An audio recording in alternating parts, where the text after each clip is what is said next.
ప్రస్తుతం జరుగుతున్న women's premier league season చాలా ఆసక్తికరంగా సాగుతుంది. అయితే ఈసారి UP warriors team head coach గా బాధ్యతలు చేపట్టిన టీమిండియా మాజీ ప్లేయర్ మరియు కోచ్ అభిషేక్ నాయర్ ఒక షాకింగ్ మరియు ఇంట్రెస్టింగ్ విషయాన్ని బయటపెట్టారు. ఇంతకు ముందు ఐపీఎల్ లో కేకేఆర్ లాంటి పెద్ద జట్లకు, అలాగే టీమిండియా మెన్స్ టీం కి కోచింగ్ ఇచ్చిన అభిషేక్ నాయర్ ఉమెన్స్ టీం కి కోచింగ్ ఇవ్వడం అంత ఈజీ కాదు.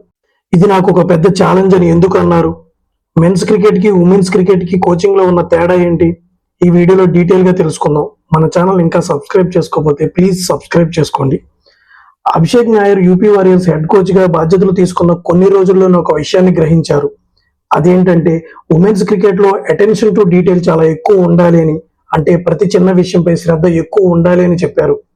ఉదాహరణకు ఒక మెయిల్ ప్లేయర్ తో కవర్ మీదుగా షాట్ ఆడు అని చెప్తే వాడికి ఏ బాల్ ని కొట్టాలి, ఎలా కొట్టాలి అని ఆటోమేటిక్ గా ఆ ప్లేయర్ కి తెలుస్తుంది. కానీ ఉమెన్స్ క్రికెట్ లో అలా కాదు. వాళ్ళకి ఆ విషయాన్ని క్లియర్ గా వివరించాలి.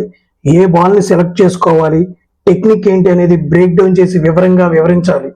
అందుకే ఉమెన్స్ ప్లేయర్స్ కి కోచింగ్ ఇవ్వడం కేవలం పైపైన ఆదేశాలు ఇవ్వడం కాదు, దగ్గరుండి చూసుకునే హ్యాండ్స్ ఆన్ జాబ్ అని నాయర్ అభిప్రాయపడ్డారు. కానీ ఉమెన్స్ క్రికెట్ లో ప్లేయర్స్ చాలా నేర్చుకోవడానికి ఆసక్తిగా ఉంటారని నాయర్ చెప్పారు. నేను రోజు నాకు నేనే చెప్పుకుంటున్నాను, అభిషేక్ నోరు తెరిచి మాట్లాడు, వాళ్ళకి వివరంగా చెప్పు అని. అమ్మాయిలు నేర్చుకోవడానికి చాలా ఆసక్తి చూపిస్తున్నారు అని ఆయన అన్నారు.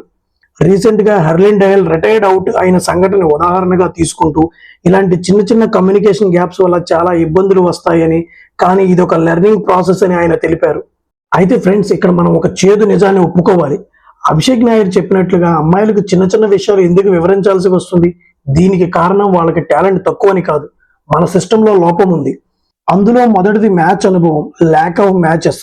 అబ్బాయిలు చిన్నప్పటి నుంచే school cricket, club cricket, district cricket అని ఏడాది పొడవునా మ్యాచ్లు ఆడుతూనే ఉంటారు.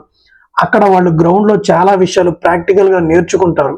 కానీ అమ్మాయిలు ఇండియాలో ఏడాదికి కేవలం 10 నుంచి 12 మ్యాచ్లు మాత్రమే దొరుకుతాయి. అబ్బాయిలు డొమెస్టిక్ లెవెల్లో చేసే తప్పులను, నేర్చుకునే పాఠాలను మన అమ్మాయిలు డైరెక్ట్ గా ఇంటర్నేషనల్ లెవెల్లో లేదా ఉమెన్స్ ప్రీమియర్ లీగ్ లాంటి పెద్ద వేదికల మీద నేర్చుకోవాల్సి వస్తుంది. మన full match review video section లో ఉంది, ప్లీజ్ చూడండి.